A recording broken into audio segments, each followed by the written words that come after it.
jẹ ti mọ́.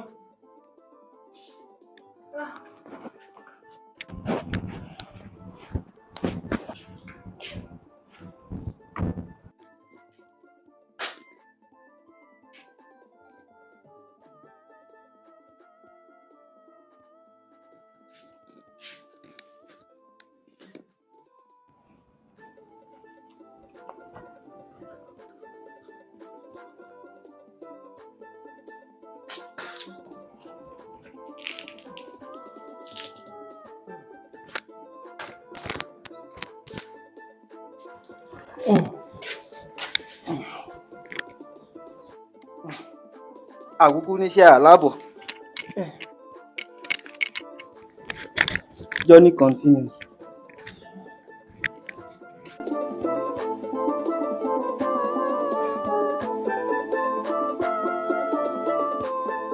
Ẹ káàsán o, ògìdán. Bó ni? Ǹlẹ́, pẹ̀lẹ́.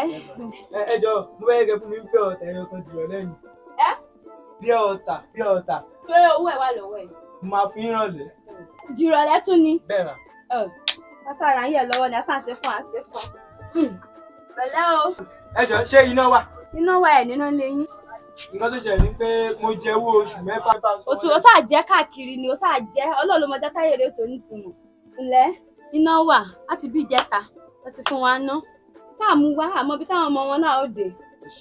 Ara ayé ẹ lọ́wọ́, olótú ti gba píọ̀tà láwọn ìbàyẹ̀ tó ti jẹ́lẹ̀ ò tí ìrówó ẹ̀ sàn. Kásá ayé ẹ lọ́wọ́ ni. Àmọ̀ká tó ń fa ayé ẹ ṣe náà.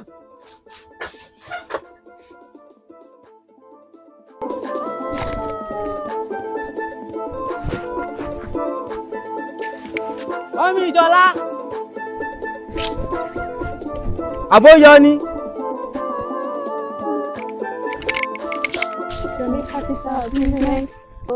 Johnny character dickiness. Can you wake up around 4:30 to make breakfast for me? Tó bá dalẹ́ kò lè gbé mi.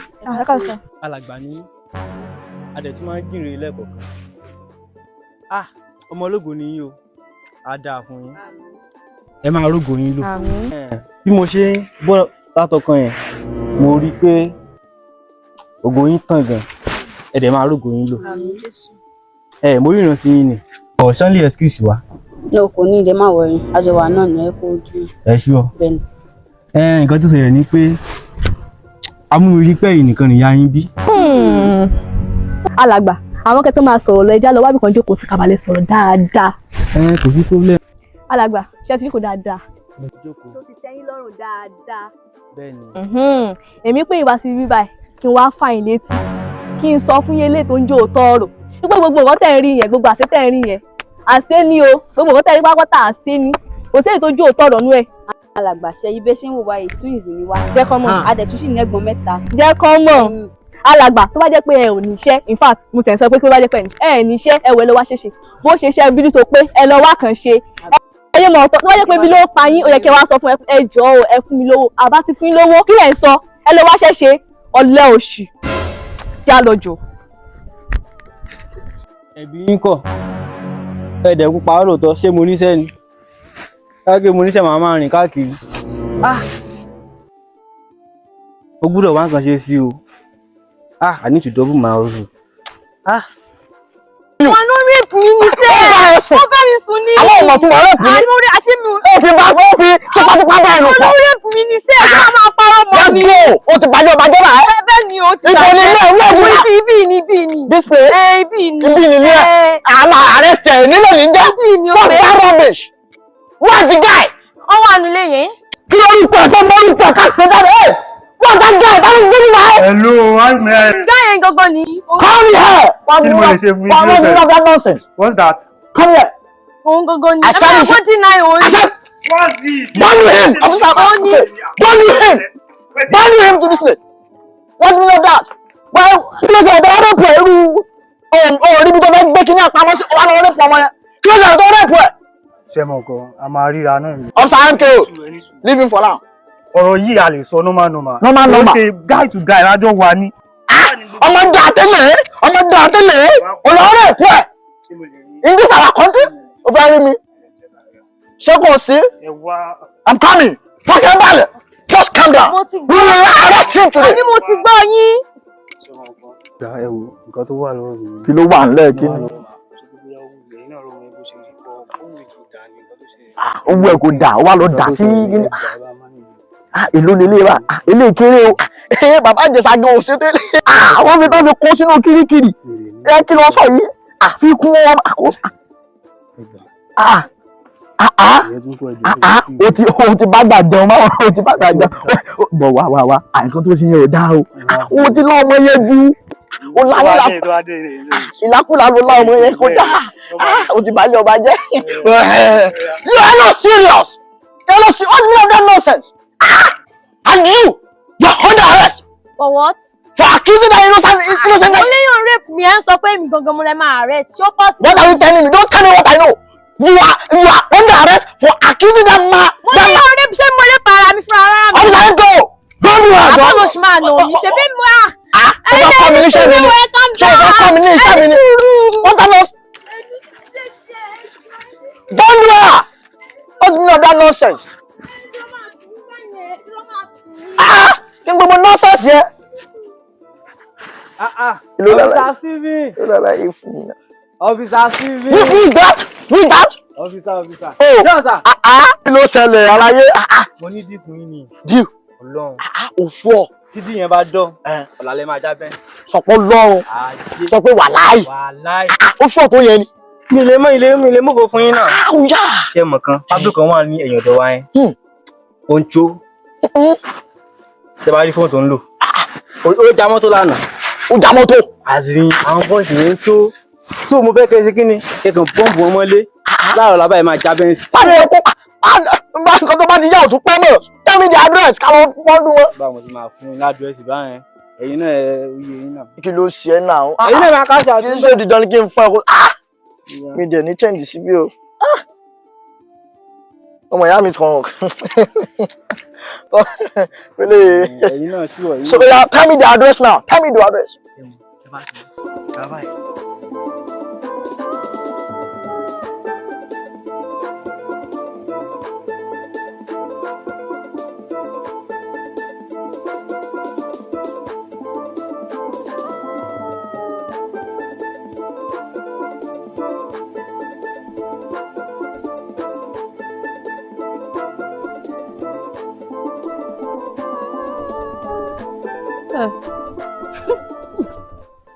Àbúrò ìbò ṣe rí aláyé bàjẹ́ orí orin náà ló wà látàárọ̀ bẹ́ẹ̀ náà mo tún ti bá báyìí ayé ọ̀kan kò tiẹ̀ rí kankan tó ní ìtumọ̀ fáyé ẹ̀ sí ó sàn gbélé ayé ọ̀nà bá kí mo lè ṣe fún náà o.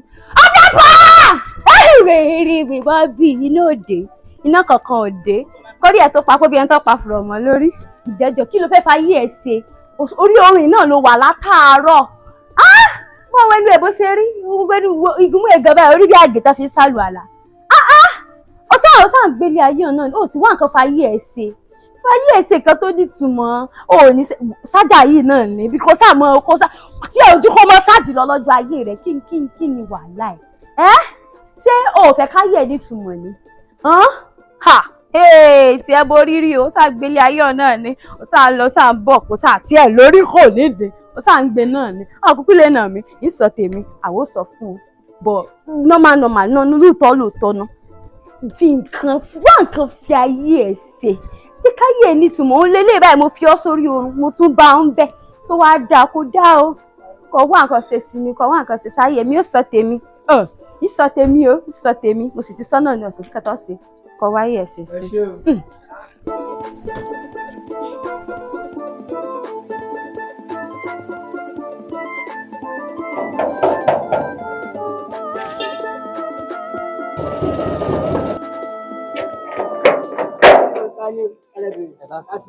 Ẹjọ́ ń bèrè madam Jàpẹ̀rẹ̀ ní. Àwọn ará fẹ́ interview. Wọ́n wá sẹ́lòtò àmọ́ kẹ́yìn náà tó wọlé ẹ̀ẹ́kẹ́ ti mọ ohun tó yẹ àti ohun tó tọ́. Alàgbà nígbà ṣe ń wò mí kò sówó lọ́rùn mi pẹ̀ má wọrí tí n bá ti lè gbaṣẹ́ báyìí bọ́ sálárì mi ẹ̀yìn máa kó. Sẹ́lòtò ẹjọ́ wà ní. ojú máa yọjú o.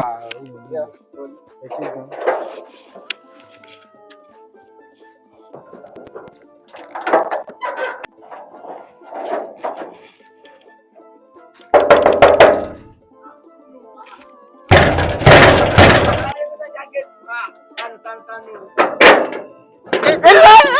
Tani bẹ̀rẹ̀ lọ́sọ̀ọ̀sà ẹ̀kọ́dà ẹ̀dúrà láti bùtà lè bèrè ta lè fẹ́. Mo gbọ́ pé wọ́n ń wá àwọn tó fẹ́ gbà sí ibà yìí. Wọ́n ti gbà yín àwọn ti gbà yín tipẹ́. Wá kí ló ṣe máa ṣe nọ́mà. Kí ló fẹ́? Mo understand. O ti ríṣẹ́ wọlé. O ti ríṣẹ́ àmàwọ̀ra o ti ríṣẹ́. Ibo máa gbàdé bẹ́ẹ̀. Ẹ bá ti lọ báyìí, ẹ máa yà báyìí, ẹ máa rí ọ́fíìsì ọ̀gá bẹ́ẹ̀, ẹ máa mú wọlé.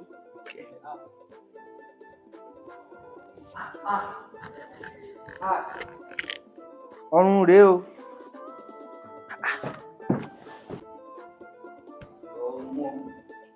Ayé dùn jẹ jùyà lọ o.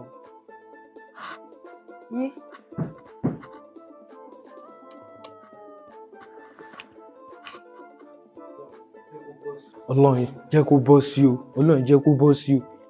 Who please? Ẹjọ́ mú wáṣẹ́ ni so wọ́n á dàrẹ́tì mi pé kí n gbà bí wọlé. Okay, ìwọ ló ń wáṣẹ́. Ó ṣe kò lè ríṣẹ́ báyìí. Abẹ́ I'm capable. Kọ́kọ́ bọ́ síbí ni. Jòkó síbẹ̀ yẹn. Ibi.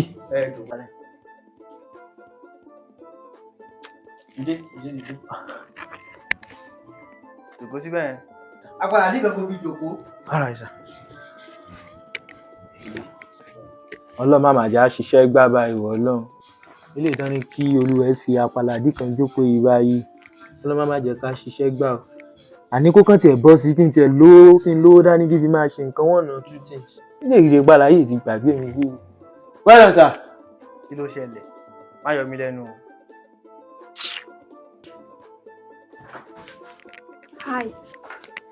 Hi. Good morning, ma. Morning. Hope you guys are fine. Yes. Are you guys looking for a job? Yes, sir. Yes, we are looking for a job. Yes, sir. Yes. Okay. I'll be back. Give me 15 minutes. Alright ma.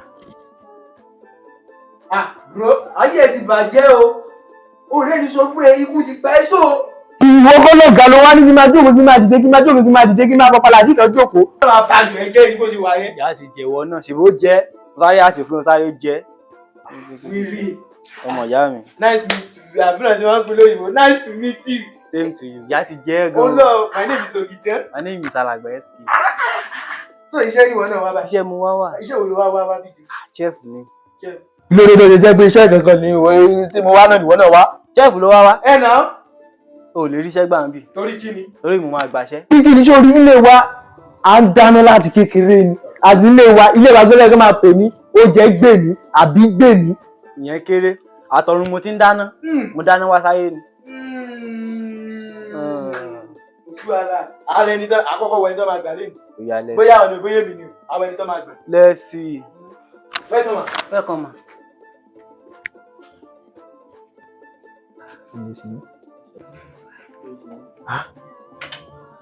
Àbáruwẹ́ ti dí wọn. Kí ni èmi ló máa kọ́kọ́ káàdì ní ìdarí iṣẹ́? Èmi sọ fún ẹ. Orí ẹ̀. Ní kí ni a nílé wa kò sí nǹkan tá a lé tá a rí músẹ̀. Nǹkan tó wá ṣe bí ọ̀rọ̀ tí wá ṣe yẹn ò lè ríṣẹ́ gbà. A lè sọ fún ẹ, nígbà tó fi jẹ́ wípé mi mo rí ibi charge, èmi ló máa ríṣẹ́ gbà nìyẹn. Dey play. Who are you? Okay. Wọ́n sin sí wa lára lé wa ni. Kò sí nǹkan táwa bá lé láyé yìí táwa ò kì í rí.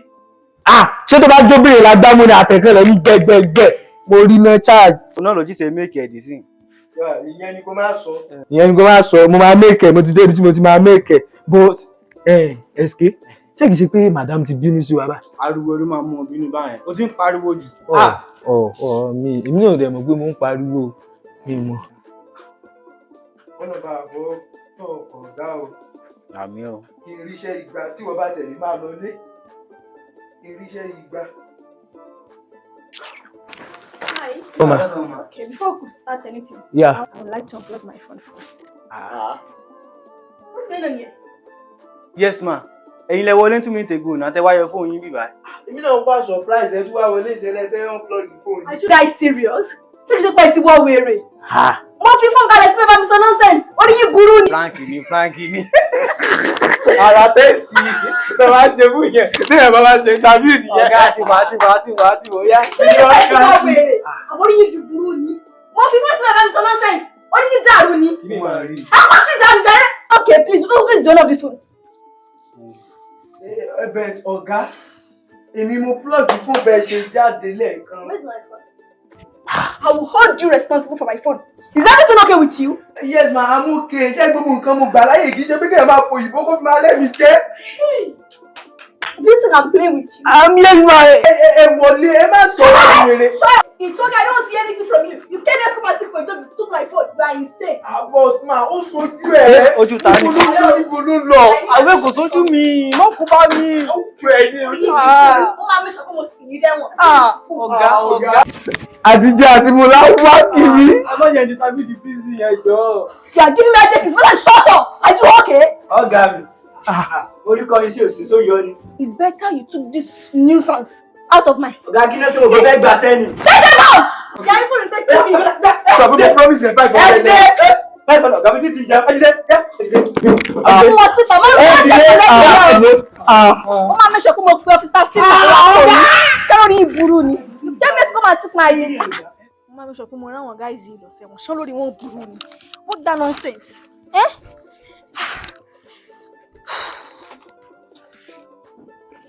Hello, am I calling Mr. Stephen from Alagbado Station? Yes, this is the CEO of the Rubies. I need your attention right now, please. Sorry, what you do? I'm batting on you.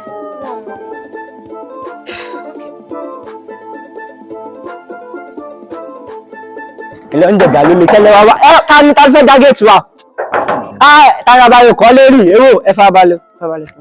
Ẹ lè kọ́ mi lójú. Ọ̀bẹ́ ilẹ̀ fẹ́ ajá lélẹ̀. Òní ló dé ògò lára yín. Tẹ́lẹ̀ yìí. Ọ́físà, ẹ̀yin ni ẹ ti ẹ̀ mọ́rin. Well done. Please, we are looking for Madam Jankpere. Ọ̀gá mi nù àmọ́ ń bọ̀. Okay. Ẹ ṣe sùúrù. Ẹ má jẹ́ ká lọ o.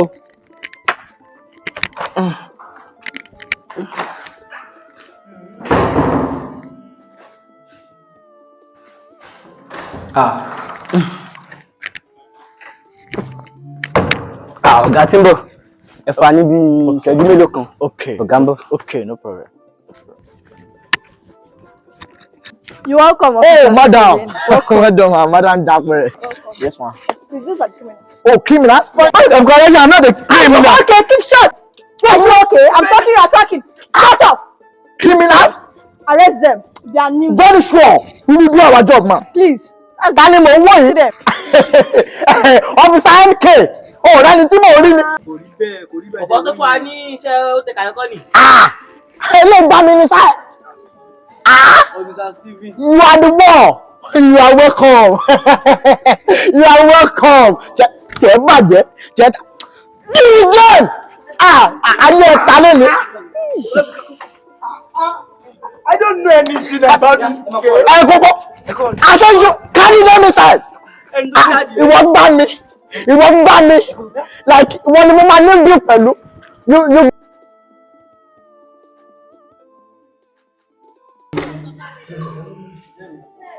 Ibi tí dáàdì mi ò dé. So, ẹ pẹ̀lẹ́. Yes, sir. Ẹ pẹ̀lẹ́. So, ṣé ẹ ti rẹ́dí àti jẹ́wọ́ báyìí? Officer Stephen, èmi ò dídán, mo ti ṣetán láti jẹ́wọ́. O ṣetán láti jẹ́wọ́? Bẹ́ẹ̀ sà. So, olórí burúkú lélẹ̀. Ó lò sí ní. Torí you have mind. O gbá odidi officer. I'm not an ordinary officer. Mo ti lo almost like 35 years as a police officer. And you have mind. O gbá mi. Ẹ̀wọ̀n ló máa kú sí bó ṣe wà. Even kò jẹ́wọ́ bó ṣe wà, o máa padà kú sẹ́wọ̀n ni. O gbá èmi odidi officer. No, yóò o sọ pé o ti jẹ́wọ́, o fẹ́ jẹ́wọ́ tiẹ̀. Mo ní pẹ́sẹ̀ dada. Kí tèmi bá ti jẹ́wọ́, ṣẹ̀ṣẹ̀ máa fi mí lẹ̀ máa fún kálẹ̀. Máa fi ẹ sílẹ̀, o máa sìnkú, máa lọ sílé ìyá àti bàbá ẹ. Abẹ́jì. Jẹ́wọ́. Tó bá ti jẹ́wọ́ báyìí, àmọ́ tó bá ti jẹ́wọ́ ògbà ká ẹ́. Nǹkan tó ṣẹlẹ̀ ni pé ṣe rí Madam Jankpere yẹn. Nǹkan ṣe mú. Ọlọ́run ajé ń gbọ́. Orí wọn ò pé. Bí sì ni pé ẹ̀sìké wà bẹ́ẹ̀ lọ́jọ́ ẹ̀. Mo wọlé. Wọ́n lọ́jì fún wọn. Wọ́n tún wọlé padà. Wọ́n sọ pé àwọn kan lọ́wọ́ pẹ̀lú ṣe ni pé orí wọn ti dàrú. Ó ti jẹ́wọ́. You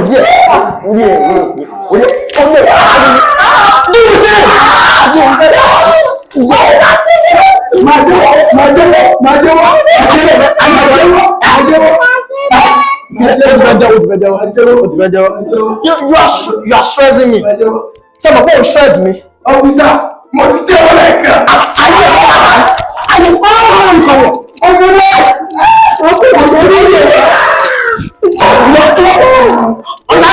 Asante, give me for now. Dìde sókè. So stress me, the police officer. Kò sí wàhálà. Ẹ ti kọ̀ láti jẹ́ wádìí. You have refused to confess. Don't worry, we will meet in court on Monday. Àwọn àpàdé ní court ní Monday. Ó lè torí yàn. Let's go. Let's go. No, don't even beg me. Let me follow you. No, I